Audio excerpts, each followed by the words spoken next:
on some of the spots here on this foam, as you can see, that we got it covered all over the slab. We have factory edges butted up to each other, but here, because of the plumbing, we kind of had to piece some of the insulation together.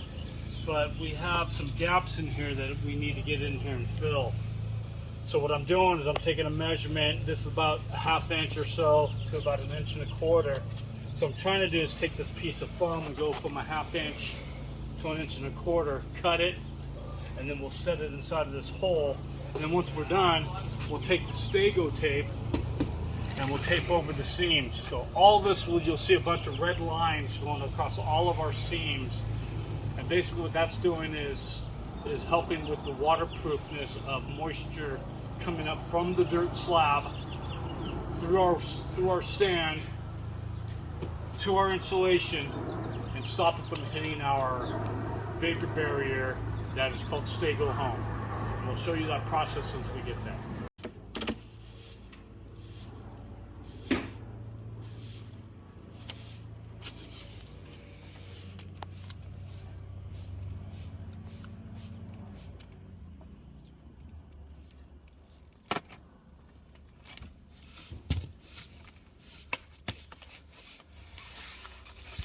We're taping the field, which is these seams here, to stop moisture from coming up from the ground there, but we also have to tape here.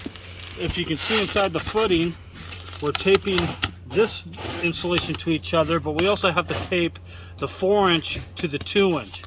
And I'll show you how we're doing that. So we're just running it down on the seam, about halfway, going right over that rebar. So this is our plumbing penetration for our kitchen sink, and when it comes out through the foam or through our concrete slab, what my plumber has done is protected it for expansion and contraction. The problem is with this, even as we peel this back, there's moisture underneath there, so it collects the morning dew and moisture and vapor, and then it releases it. So our goal is to, whenever we tape our foam or our Stego home wrap with this tape, we need to make sure we get it to a material that doesn't expand and contract like this foam here does, because this is really an open cell foam and it holds on to a lot of moisture. This is also foam, but this is more of a closed cell foam with a very high perm rate, very low perm rate. And the lower the perm rate, the less vapor gets through. So our goal here is when we get to this penetration, is we got to pull this plumber's foam out a little bit, and we got to tape around this pipe properly to seal this off from, again, vapor, any type of moisture, bulk moisture, insects, and radon gas. And I'll show you that as we go. And then we will tape that. Sometimes it's easier just to kind of fold it. And then we'll tape that down and around. And I'll probably have to do about 5 or 6 pieces, that small, just to get in there and hold it down properly. Okay, so I've got the tape all the way around our pipe penetration. Then my plumber's insulation can come back over the top and butt up against it.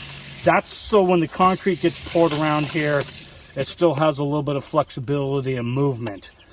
Okay, so remember, peel back your plumber's insulation, tape your material, your foam material with a Stego home tape is what we're using, but make sure it's to the pipe penetration itself and not to this foam, because this foam will still let moisture travel back and forth. When you're done, then you can go ahead and slide that over, because the tape will stop the moisture from getting inside.